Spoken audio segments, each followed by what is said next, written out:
Hello everyone, আজকে আমি তোমাদের সাথে শেয়ার করব ডিম দিয়ে একটা দারুণ রেসিপি। তো এখানে প্রথমে আমি গোলমরিচ দিয়ে আর নুন দিয়ে ডিমটাকে ভালো করে ফাটিয়ে নিয়েছি।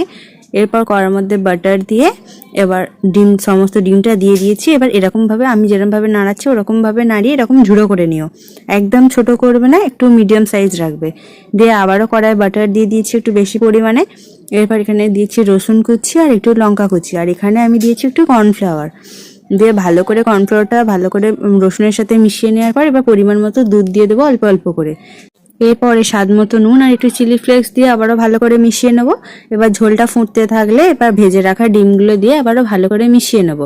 দেখবে এরকম পুরো ক্রিমি ক্রিমি টাইপের হয়ে যাচ্ছে, তখন একটা বাটিতে সার্ভ করলে রেডি আমাদের বাটার গার্লিক এগ।